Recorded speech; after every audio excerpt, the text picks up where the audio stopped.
At this point, do you see parts of me in yourself that you wish you didn't have? And I'm rolling my eyes because I know where we're going. Okay. Yes. All right. When have I let you down? You can be honest. When you run off and got married.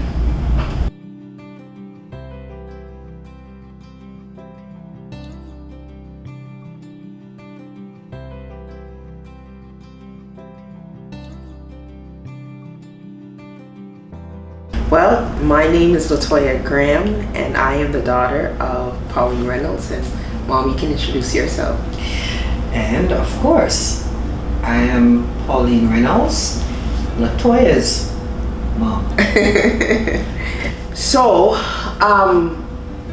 how do you think our relationship was as I was younger, and then even now as I have grown up? Our relationship when you was younger, I find that we are more closer now Right. than we were when you were really young. And I think it was only based on the fact that you probably, like if you had another sibling that you could bounce thing off and the both of you guys could come, you'd have an armor. But then in your mind, probably when you would have approached me, knowing the type of person I was, then I think when you get older, it was Right. Yeah, in my mind anyway. I think I agree with you. I do think that we are much closer now that I'm older. And it also could be the fact that, the saying that says two bulls can't live in the same pen. Yeah. So I think that when we were living together, then you would have a little bit more conflict. But as I grew and gained more experiences with life, I also realized obviously that a lot of my characteristics is coming from you. So as I grow older and become more mature, then I can relate to you more. Yeah. Right? And what it is that I'm saying. Right, exactly. So, how would I describe my relationship with my mom? You gotta look at me. I describe my relationship with my mom as I'm my mom's only daughter, and I think I'm the favorite, even though she will never say it because she has other children, but I know I am. I think we get along well. Sometimes we fight, but it's not a serious fight. It's more like I like to do things my way and she likes to do things her way, and so we tend to butt heads. But it's never anything serious enough where there's malice or hard feelings involved. I think that my mom's one of my friends, actually. As you're growing up, a lot of times you hear that your mom is not your friend, but I think that my mom is my friend. We get along well. I talk to her every day, several times a day. And if I don't talk to her for the day, then she calls me and say, "What happened? You didn't call me today?" So I think that is a good relationship. I think we have a good relationship, at least. I tell her everything to a fault, but for the most part, I'm working on it. The other day I tried to keep something and she's just like, "I can't believe you're not telling me this." But I had said I'm not going to tell her no, and I explained to her why I'm not telling that she understood. So I think we have a good understanding, we have a good relationship, we get along well, we laugh a lot together. And yeah, I think that's us in a nutshell. At this point, do you see parts of me in yourself that you wish you didn't have? and I'm rolling my eyes because I know where we're going. Okay. Yes, there are. It's funny because I was thinking about the question when you just said it to me right now, and I definitely see my strength of character I get from you. So when I mean by strength of character, meaning that no nonsense, gotta get it done, that, commander and leader of everything, I get that from you. It's like a flip of the coin whereby, yes, it can be a negative because sometimes you can, at least for me, it seems like you bulldoze over people's opinions, thoughts, or people don't feel like they can approach you based upon that strongness that you have. But at the same time, I don't necessarily think that it's a bad characteristics because that type of character helped me in my career because I couldn't be a pushover being a criminal lawyer. You understand what I mean? Exactly. So it's almost like there's a time and a place for everything. So in relationships, yes, I'm gonna have to learn how to balance that out, but I do see it as a strength when it comes to my career or even just doing things for the church, that whole independent mindset, I already have that because I get that from you, right? Both in terms of you speaking to me, but also me seeing you do certain things, I'm naturally going to pick that up. So that's like a hard question. It's almost like I don't necessarily think that I don't want to have it. I just know that I need to balance it. Right. That strength of character, you can't push that on everybody because not every person is going to react in a positive way. But at the same time, I do need that strength of character to get things done. So and to be which is always my thing, be a leader, not a follower. Right. And right. Yeah. Okay. Right. Okay, do you see part of me in yourself that you wish you didn't? It's funny because I don't know. I see a lot of my dad in me. Especially as I'm getting older, I'm seeing it. I feel like I'm understanding him a lot more. In terms of being like you, I think I get some aspects of like my work ethic to some degree, as much as I will find ways around it. I remember when I was working, at one point I was working about like 3 jobs. And I remember I sat back and I'm like, yeah, I must get this from you because this isn't daddy in terms of when you're working toward a goal and pushing to do what you have to do. I feel like I get that aspect from you. I get some of your, I think your caring ways because you are thoughtful.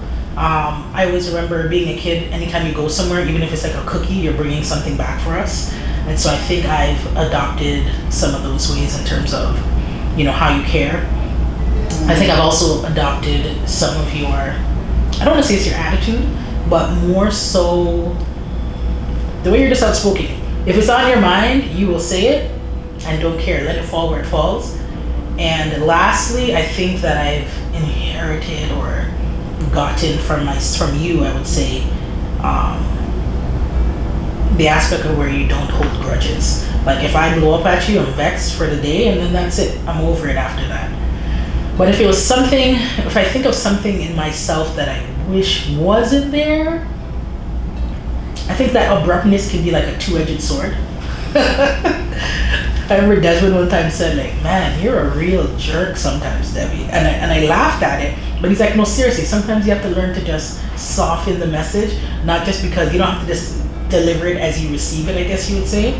So I know sometimes that can be how you are, where if it's on your mind, you'll just say it, and sometimes it comes out wrong, and then you have to kind of go back and fix it after. So it is something that I see in myself that I've done.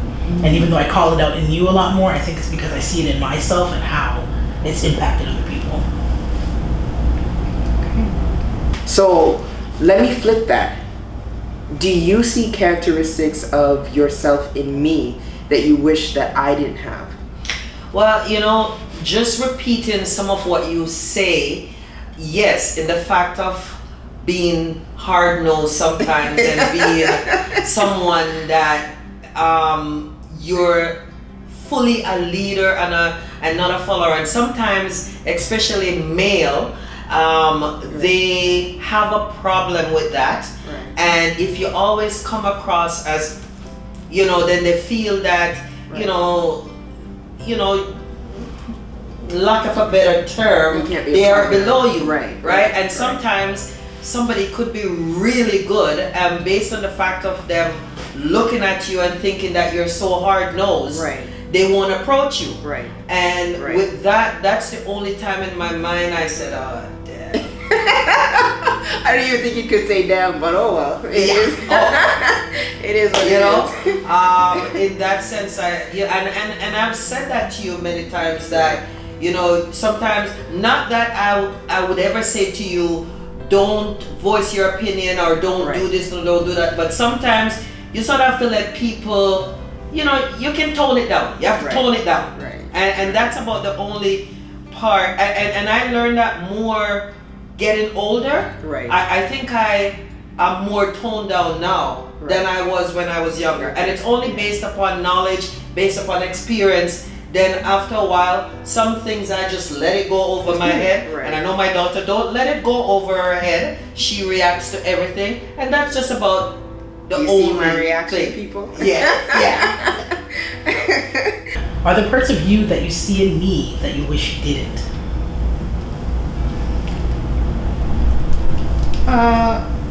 Yes and no. You talk about the being like your dad. I see a lot of you in this word. Your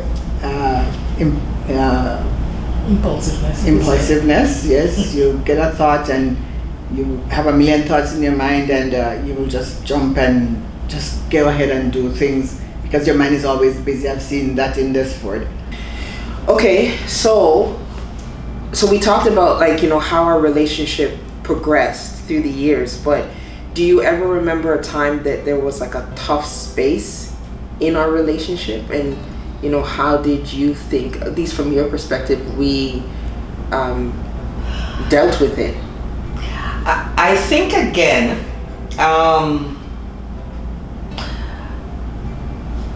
just join back. Again, because you're an only child,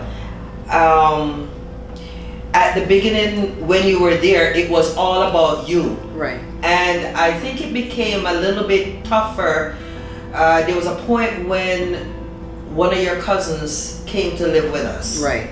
And I think at that particular point, sometimes in your mind, I think you felt that I might have been paying more attention to her, so you sort of didn't want to share. So it became a little bit, I think you weren't happy or comfortable or whatever it is, because the full focus was not necessarily on you, or you didn't want to share. Now mind you, even up until as old as you are right now, I know you still don't want to share. I share anybody people. that comes I too share. close to mommy, I share I think people. you have to make your presence known that you're number one. I that share. has always I'll been. say that's an error. I share. No, she doesn't. But anyway. But I think around that age, because I think it was around your 13, 14, 15, that age, when you're trying to put a lot of stuff. So I think right there was the little blockage, or the little hard time, and whatever it is, just to sort of put everything in its place for you, and probably for me then, at the end of the day. I never thought of it before. I don't lie to you. I never thought of it. It's only now that when you mention it, I'm like, okay, yeah, I see what you're saying. I think in that space and time, that's what we were talking about beforehand, where I had an expectation that wasn't rooted in reality, in the sense of my expectation was, well, love needs to be shown like this, right? And so when I'm seeing you and my cousin talking, conversing, and I'm like, how are you guys conversing so well and we're not conversing so well? So yeah, I think probably, again, now that I'm thinking upon it and reflecting upon it, I realize, yeah, that was probably a resentment to say, hey, how come we don't have that relationship, but you can have that relationship with her? Because then she was a different type of person, right? As you, as opposed to you. You were like me, not in the huggy and this, while she was the huggy and Auntie Pauline, blah blah blah right. blah. So and not to mention she was older too. Yeah. So she had more things to relate to you on, where I was still 13, 14. Yeah. So maybe in that respect, but in terms of resolving it is what I mentioned beforehand, that example of you working extra hard, and then me just growing up and realizing that, you know, and I think that's something that I'm learning even now, that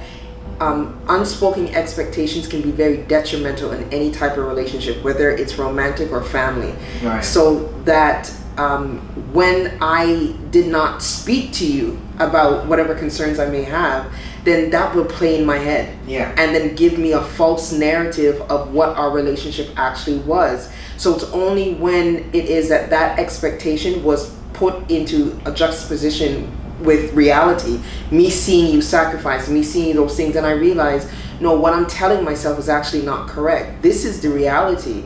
What I just need to do is that it's not perfect, because nobody is perfect, Exactly. right? Even the Bible says make room for everybody's faults. But in that moment, I had to see, well, this is your genuine intention. Yeah. This is your genuine love language. This is your heart. And I have to, if I'm going to be able to communicate with you, I have to understand that love language. Yeah. Understand, okay, yeah, you may talk to me hard or this or that way, but I understand that you're doing it in a way because you're trying to protect me from obviously the experience that you have. So Yeah. that was a tough spot at that age, but Yeah. then as I grew older, it then I began to, Well, one, your mother became a little bit more mellow, so and I then became and more alert, right? Yeah. So we both changed and we That's both right. learned, That's right? Exactly.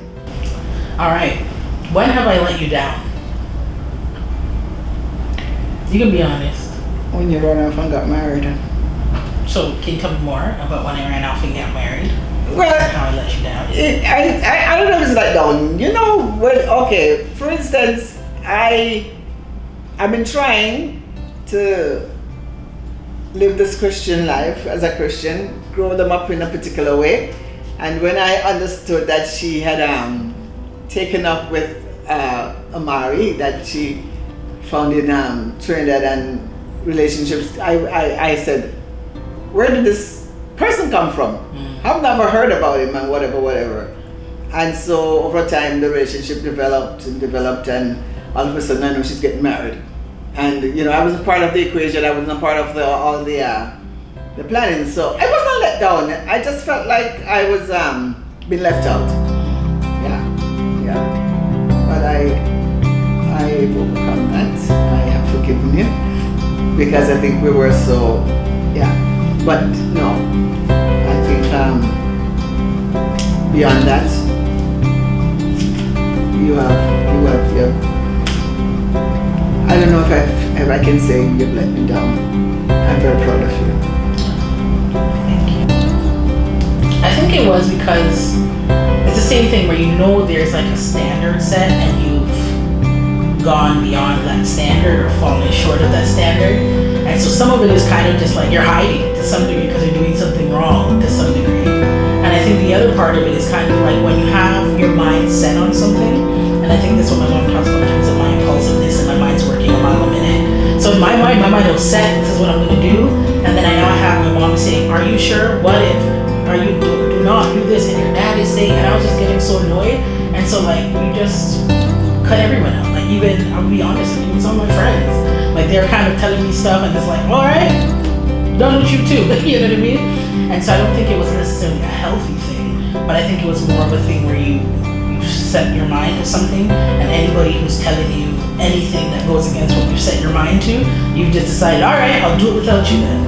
And so that was kind of the idea. I think that's what was going on in my mind. I didn't necessarily completely absorb like the magnitude of the moment and the impact that it's having for everyone else around me. It was like, it's about me, it's my day, it's my life, it's my, and so I wasn't thinking about all the peripheral people and all the other people who are impacted by my actions.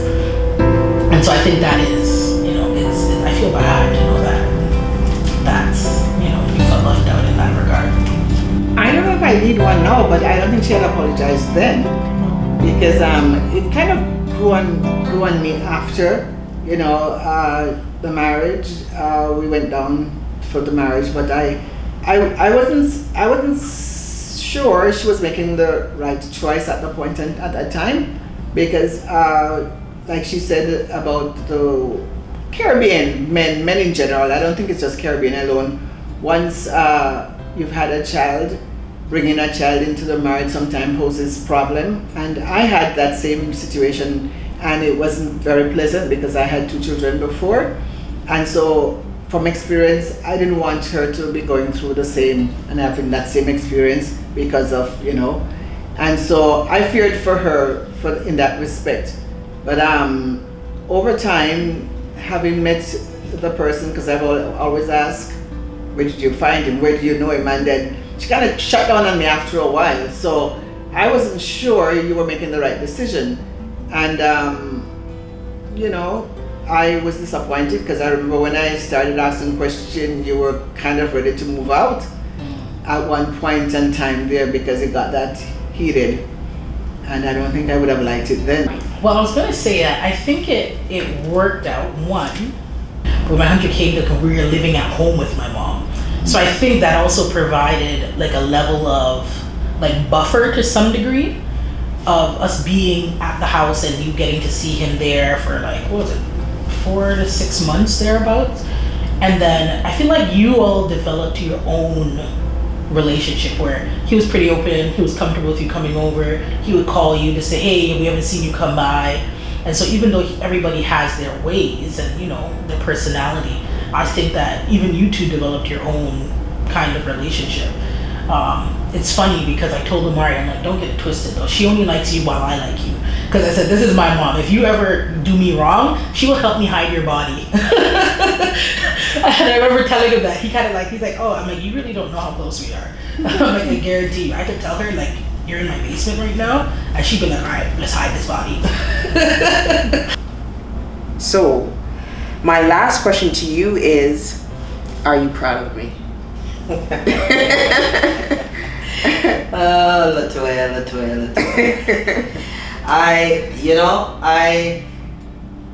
From ever since you were a child, one of the things was, now mind you, being the daughter of David, again, you would be exactly who you are, yes. Argumentative and whatever. And I'm from not that age, argumentative. and from that age, young age, you've always wanted to be a lawyer, right? So answering your question, 100%. I love the fact that I am your mother, and I am proud of that fact, and I'm proud of everything that you have accomplished in your life up until present, up until the day I die. I will be one proud woman. Right. And just to add to that, I remember an incident whereby your pride is not just merely just a theoretical notion of like, hey Latoya, I'm proud, but it's more of, okay, I see vision in you, I see destination in you. So even when you're doubting yourself, I'm proud enough to push you, even to the point of of brink. Yeah, and I remember law school. Exactly. As you say that, right. I can remember you calling me, oh mama. No daughter of mine is gonna call me with that. Right. Listen, you think you're at Crawford where you get your A's? Right. No, you're in the real world. Suck it up, get back, do what you gotta do, and get out. Don't call me back again with any whippy type of thing, because we ain't gonna deal with that. Right. And I remember that. And that's what I'm saying, that pride stemmed into a practical, you got this, keep doing it. Whatever that you had expected, your expectation may not always be reality, but that doesn't mean you stop, keep going ahead. Exactly. So I think that was a lesson for me to say, wow, okay, my mom believes in me, but not just only believes me, she believes in me to the point whereby she'll push me even when I don't feel like going until I get my momentum to start the traffic myself. And obviously that happened because I remember I was crying to you saying, I don't think I'm going to be a good lawyer. I don't think I can do this. I don't think I can do that. And then now, you know, here I am with my own practice. So. Exactly. Are you proud of me? I'm very proud of you. Thank you. Very proud of you. I could never ask for a better daughter. Oh. Yeah, I mean, you're not perfect. No, pretty close though. Yes, but and in our culture, I think we don't. I think my sister told me the other day I don't use the word love a lot, and I think I'm more of a show and tell other than say. I don't know how you say that, but I don't say the word love that often. I don't, but I show it. I give you the wisdom you needed to be a strong woman in this world. Well, what I was thinking when I heard this question here, I feel like some of the wisdom came from you just being an open mom. Like you were very you shared a lot, I feel like, at least with me. I remember being in Hamilton this one time, and I was sitting at my desk and I was just counting. And I was like, this doesn't make sense. I remember your birthday had just passed, and then our older brother's birthday had just passed. And I remember sitting there just counting, and I was like, these numbers aren't making any sense. And I think I might have been around like 10 or so. And I remember coming with like this tally paper and asking, how old were you when you had my oldest brother? And I remember you saying, you know what, I'll explain it to you when you get a little bit older. But like, it was maybe, I don't even know if it was 3 months later, but I'm pretty sure it was the same year. And you sat us down one Friday night, we were having devotion, and you just explained like, hey, this is what happened. And I was like, wow. And I think I might have been at the time like 10. So for a 10-year-old to think like 6 years I can have a baby, like it felt so strange for me to think of it in that context. But I felt like you've always been open And in that regard, we've been able to kind of like learn from your experience in that regard. And then there's still, like you just say, the wisdom of watching a life lived and just saying, I would like to do this differently. So whether it's like intentional or by like osmosis, I don't know. I feel like I got good wisdom and information. I can honestly say I'm proud of that, caring for my children even when the chips are down, go to work, do what I have to do, make sure my kids are taken care of, and try to be strong for them. And I think I have exemplified that. You know, when things were not going well and I could have thrown in the towel, I wanted to keep my family together. Motherhood for me is making sure that I'm there for my family. Me to financially get whatever I want materialistically, but at least even if the material parts go away, I will still have that character. I think, you know, when people think about me, there's a lot of negative things that people can say about me, but I mean, one thing that I'm sure people can say about me is that I'm intellectual, that I'm responsible, that I'm hardworking. So these are all characteristics that I see in my life that you too combined, sown and invested. So that now is my legacy. Okay. Right. Yep. Well said. That was amazing. You guys are both so well spoken. The other camera's on you? This one is on me. Yeah, I don't know. I feel like I'm in therapy.